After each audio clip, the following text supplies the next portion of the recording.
350 tahun. Demikian pengajaran sejarah resmi negeri ini atas jejak penjajahan Belanda. Pada awalnya, bangsa Belanda datang bukan untuk menjajah. Sama seperti bangsa-bangsa Eropa lain yang datang ke Nusantara, Belanda datang untuk berdagang. Mereka mencari rempah-rempah Indonesia yang terkenal. Siswa, begini gambaran keadaan masyarakat Indonesia pada masa penjajahan. Salah satu tujuan awal kedatangan bangsa Barat ke Indonesia adalah untuk berdagang sebelum akhirnya melakukan penjajahan. Pada waktu itu, Indonesia terkenal dengan kekayaan alam berupa rempah yang berlimpah. Kondisi alam Indonesia yang subur dan cocok untuk mengembangkan sektor pertanian menjadi incaran bangsa Eropa untuk datang dan berkuasa. Selain memiliki komoditi rempah yang berlimpah, Indonesia juga memiliki kekayaan di perut bumi dan dalam lautan. Bangsa Eropa mendarat di bumi pertiwi di latar belakangi keinginan untuk berdagang, menyalurkan jiwa penjelajah, dan menyebarkan agama Kristen. Keinginan untuk menjajah Indonesia muncul sejalan dengan meningkatnya kebutuhan rempah di Eropa. Mereka kemudian mengklaim daerah-daerah di Indonesia sebagai daerah kekuasaannya. Bangsa Eropa pun melakukan monopoli perdagangan rempah-rempah Nusantara. Kereta api dan jejak penjajahan Belanda di Priangan, dari tanam paksa hingga pelesiran. Salah satu tujuan awal kedatangan bangsa Barat ke Indonesia adalah untuk berdagang sebelum akhirnya melakukan penjajahan. Pada waktu itu, Indonesia terkenal dengan kekayaan alam berupa rempah yang berlimpah. Kondisi alam Indonesia yang subur dan cocok untuk mengembangkan sektor pertanian menjadi incaran bangsa Eropa untuk datang dan berkuasa. Selain memiliki komoditi rempah yang berlimpah, Indonesia juga memiliki kekayaan di perut bumi dan dalam lautan. Bangsa Eropa mendarat di bumi pertiwi di latar belakangi keinginan untuk berdagang, menyalurkan jiwa penjelajah, dan menyebarkan agama Kristen. Keinginan untuk menjajah Indonesia muncul sejalan dengan meningkatnya kebutuhan rempah di Eropa. Mereka kemudian mengklaim daerah-daerah di Indonesia sebagai daerah kekuasaannya. Bangsa Eropa pun melakukan monopoli perdagangan rempah-rempah Nusantara. Keadaan masyarakat Indonesia pada masa penjajahan Eropa harus bertahan dalam sistem monopoli dan kekuasaan lain yang diterapkan penjajah. Tak sedikit masyarakat merasa dirugikan akibat sistem yang dijalankan oleh bangsa Eropa, seperti sistem monopoli yang dijalankan Verenigde Oost-Indische Compagnie atau VOC. Berikut gambaran kondisi Indonesia dalam masa penjajahan. 1. Sistem monopoli VOC. VOC merupakan perusahaan dagang yang didirikan oleh pemerintah Belanda sekitar abad ke-17 akibat persediaan rempah Belanda melimpah, namun harganya turun drastis. VOC didirikan pada tanggal 20 Maret tahun 1602 dengan modal 6,5 juta gulden. Perusahaan dagang ini lalu memonopoli perdagangan rempah di Indonesia dengan hak jual beli di monopoli VOC. Petani tidak boleh melakukan jual beli dan harus menjual rempah hanya pada VOC dan dengan harga yang ditentukan VOC. Selain itu, semua kebutuhan petani juga harus dibeli dari VOC dengan harga yang dipatok mereka. 2. Sistem tanam paksa. Tanam paksa adalah peraturan yang dikeluarkan oleh Gubernur Jenderal Johannes van den Bosch pada tahun 1830. Sistem ini mewajibkan setiap desa untuk menyisihkan 20% tanahnya untuk ditanam komoditi ekspor, seperti teh, tebu, kopi, dan tarum atau nila. Hasil tanaman tersebut akan dijual kepada bangsa Belanda dengan harga yang sudah ditetapkan. Penduduk yang tidak memiliki tanah harus bekerja 65 hari dalam setahun pada kebun milik pemerintah Belanda. Tanam paksa menimbulkan penderitaan dan kemiskinan rakyat Indonesia. Belanda menerapkan perjanjian yang jauh merugikan pribumi.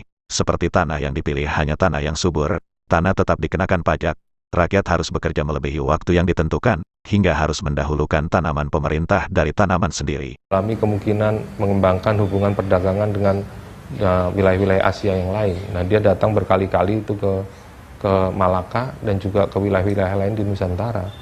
Jadi dengan demikian sebetulnya sebelum kedatangan bangsa Eropa, dunia Asia itu justru sangat semarak dengan kegiatan perdagangan yang memperdagangkan berbagai macam komoditi, dengan komoditi utama yang diperdagangkan adalah rempah-rempah.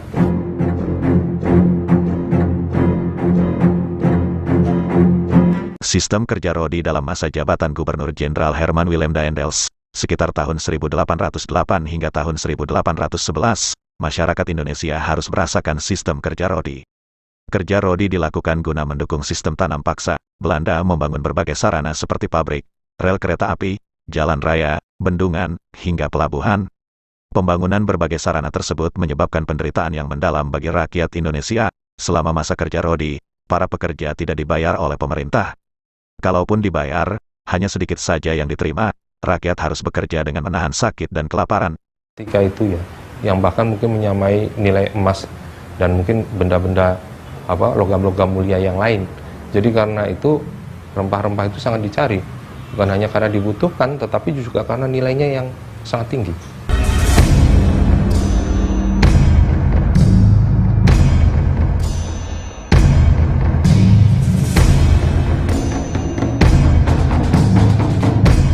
Keberhasilan ekspedisi Cornelis de Houtman mencapai kawasan Nusantara mendorong ekspedisi kapal dagang Belanda lainnya.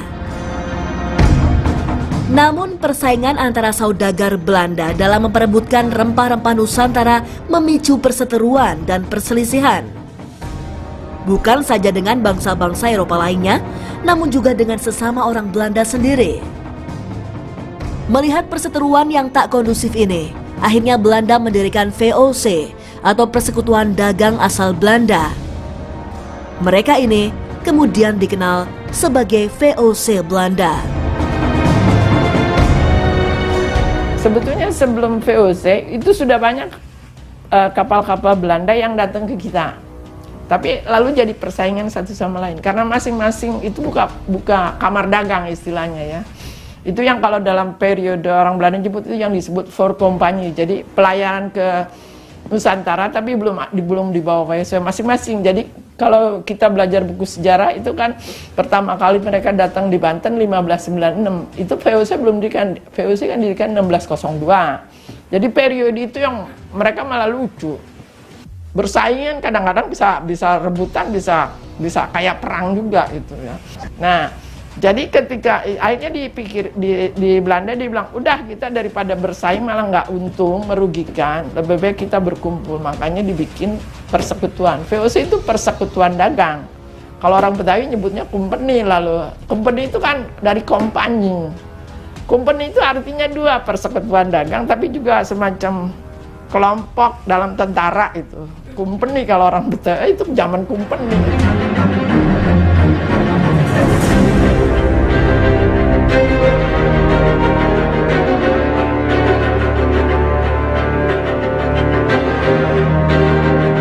Dengan kekuatan armada dagang dan pasukannya, VOC kemudian tumbuh menjadi raksasa tak terkalahkan di Nusantara. Namun sesungguhnya, VOC tidak lain sekadar persekutuan dagang biasa. Sebagaimana tersurat dari namanya, Verenigde Oost-Indische Compagnie, yang berarti Persekutuan Dagang Asal Belanda.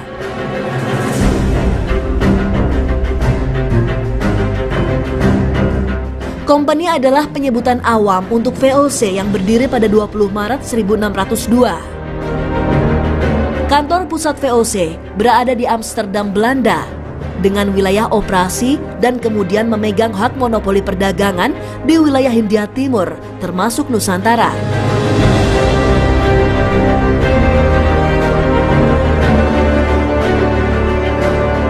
Masa penjajahan Jepang pada tahun 1942, Indonesia berada di bawah kekuasaan militer Jepang. Kebijakan yang diterapkan pemerintah Jepang ditujukan untuk memenangkan Perang Asia Timur Raya, yakni dengan membentuk berbagai organisasi militer. Tujuan utama pendudukan Jepang atas Indonesia adalah untuk menjadikan Indonesia sebagai daerah penghasil dan penyuplai bahan mentah dan bahan bakar kepentingan industri Jepang. Selain itu, Indonesia juga dijadikan tempat pemasaran hasil industri Jepang karena jumlah penduduk Indonesia sangat banyak. Jepang juga menjadikan Indonesia sebagai tempat untuk mendapatkan tenaga buruh yang banyak dengan upah relatif murah. Dalam merealisasikan tujuan tersebut, rakyat Indonesia harus menjalani sistem kerja paksa seperti halnya yang pernah dilakukan oleh pemerintah Belanda. Sistem kerja paksa yang dijalankan kekuasaan Jepang disebut dengan Romusha. Secara umum, rakyat Indonesia harus merasakan berbagai macam penderitaan selama berada dalam masa penjajahan. Masa penjajahan Jepang juga meninggalkan jejak-jejak yang beberapa di antaranya bertahan hingga kini.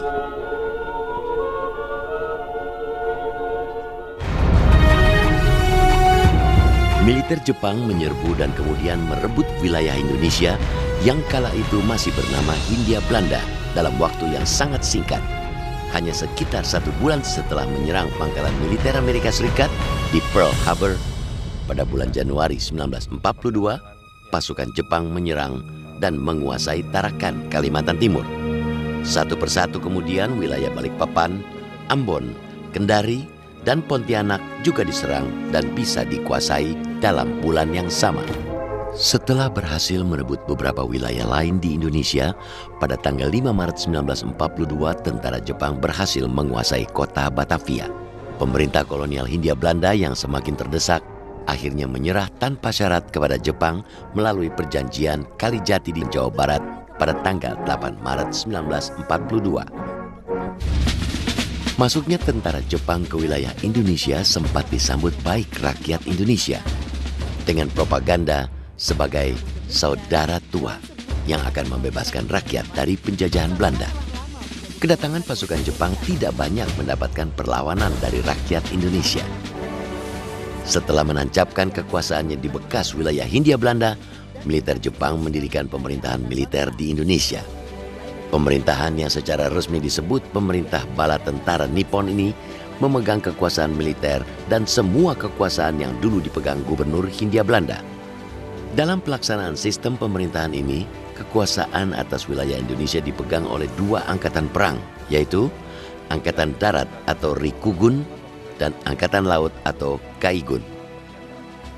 Untuk mendukung pemerintahan militer dan menyokong kekuatan Jepang dalam Perang Pasifik, Jepang juga membentuk berbagai gerakan dan organisasi kemiliteran.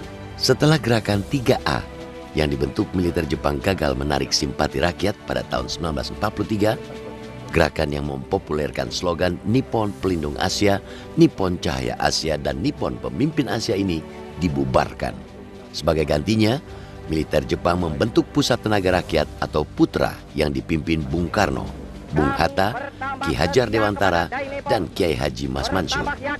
Meski dimaksudkan sebagai gerakan untuk memobilisasi dukungan terhadap Jepang dalam perang di Pasifik, gerakan ini kerap dimanfaatkan para pemimpin Indonesia untuk menanamkan nasionalisme dan semangat kemerdekaan.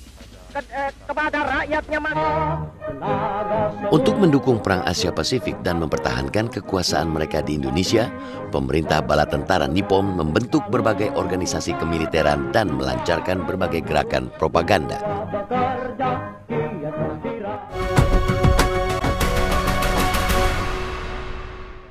Selama menduduki wilayah Indonesia, militer Jepang benar-benar memaksimalkan eksploitasi sumber daya alam dan pendayagunaan sumber daya manusia yang ada di Indonesia untuk mendukung mereka dalam Perang Pasifik dan mempertahankan kekuasaan militer Jepang di Indonesia.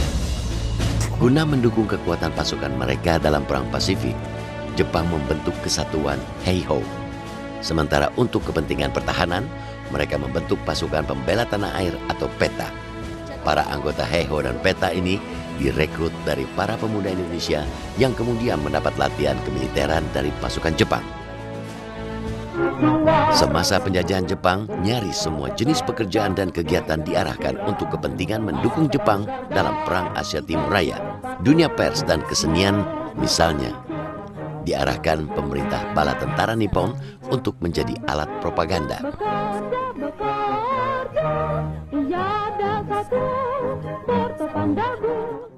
Tidak ada tempatku memohonkan taufik melainkan Allah. Jepang juga mengarahkan acara keagamaan, semisal pengajian, untuk menyisipkan pesan-pesan propaganda mendukung Jepang dalam Perang Asia Pasifik. Pastilah dihendaknya di pihak Nippon untuk menegakkan kemakmuran bersama di Asia Timur Raya yang bilang gemilang. Hiduplah Dai Nippon, hiduplah. Untuk menarik dukungan, pemerintahan militer Jepang juga berupaya mengambil hati rakyat Indonesia dengan mengeluarkan beberapa kebijakan populer seperti mendukung penggunaan bahasa Indonesia, mendorong penghancuran simbol-simbol kolonialisme Belanda, hingga mendukung berdirinya organisasi kemasyarakatan keagamaan. Namun, sejalan dengan tujuan Jepang menguasai wilayah Indonesia semasa penjajahan Jepang, hampir semua kegiatan ekonomi masyarakat juga dieksploitasi untuk kepentingan militer, terutama demi mendukung pasukan Jepang di Perang Pasifik. Berbagai sumber alam dan bahan makanan dari hasil-hasil pertanian dan perkebunan rakyat misalnya, banyak diambil paksa militer Jepang untuk kepentingan menyokong perang. Akibatnya, banyak rakyat kekurangan makanan dan terpaksa mengkonsumsi apa saja untuk bertahan hidup. Bencana kelaparan dan kematian saat itu terjadi di banyak tempat. Selain perampasan hasil pertanian dan harta benda lain yang membuat hidup rakyat sengsara, militer Jepang juga memaksa sebagian rakyat Indonesia menjadi pekerja paksa atau romusha.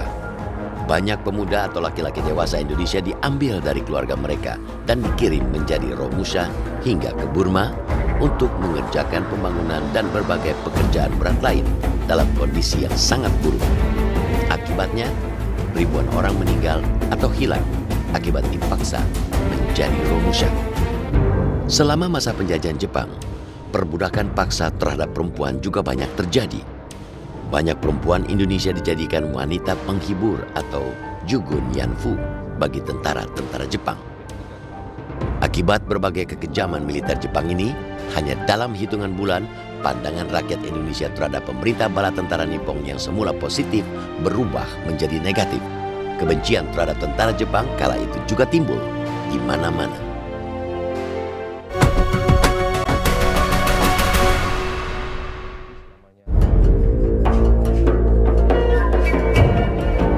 Akibat berbagai kekejaman yang dilakukan militer Jepang, muncul perlawanan di banyak daerah di Indonesia.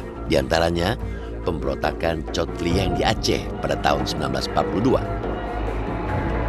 Pemberontakan rakyat Singaparna, Tasikmalaya, Jawa Barat yang dipimpin Kiai Haji Zainal Mustafa pada tahun 1943. Pemberontakan Teguh Hamid di Aceh pada tahun 1944 hingga pemberontakan pasukan peta yang dipimpin Supriyadi di Blitar, Jawa Timur pada tanggal 29 Februari 1945 dan pemberontakan pasukan peta yang pecah di Gumilir, Cilacap pada bulan April 1945.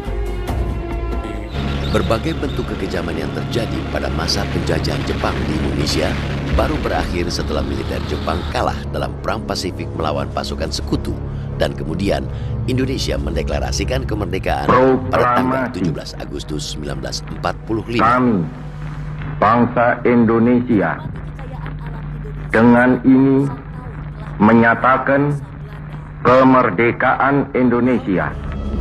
Masa penjajahan militer Jepang di Indonesia yang berlangsung sekitar 3,5 tahun mewariskan banyak hal yang beberapa diantaranya bahkan bertahan hingga kini. Meski menyebabkan begitu banyak penderitaan, ada beberapa hikmah yang bisa dipetik bangsa Indonesia. Beberapa diantaranya adalah diperbolehkannya bahasa Indonesia menjadi bahasa komunikasi nasional, hingga bahasa Indonesia bisa mengukuhkan diri sebagai bahasa nasional. Cita-cita yang mulia itu. Semasa penjajahan Jepang, dukungan Jepang pada semangat anti Belanda yang diantaranya ditunjukkan Jepang pada perubahan nama kota Batavia menjadi Jakarta. Dan diperbolehkannya lagu Indonesia Raya yang dilarang semasa penjajahan Belanda menjadi lagu kebangsaan Indonesia pada tahun 1944 juga memungkinkan para tokoh dan pemimpin nasional menggalang semangat nasionalisme di kalangan rakyat banyak.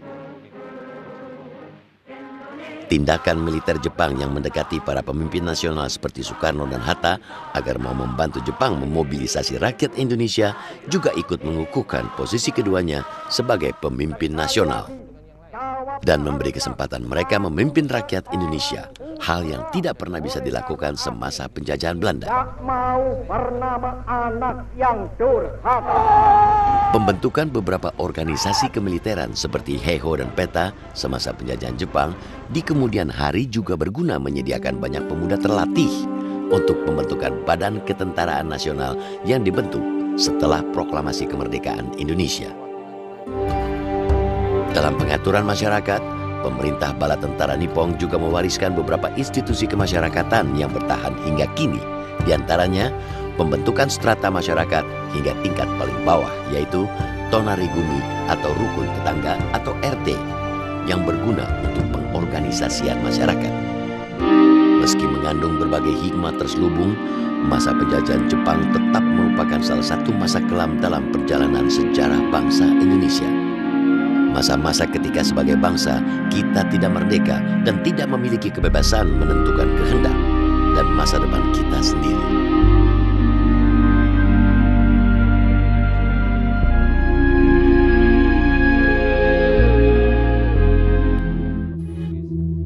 Nah, demikianlah catatan peristiwa sejarah bangsa Indonesia yang dapat Bapak sampaikan pada pertemuan kita di bab 2 hari ini. Semoga kalian dapat menyimaknya dengan baik dan mengingatnya untuk masa yang datang, tidak melupakan sejarah dan jasa-jasa pahlawan merah putih. Saya Edi Junaidi undur diri, semoga video pembelajaran ini bermanfaat bagi semuanya. Salam literasi.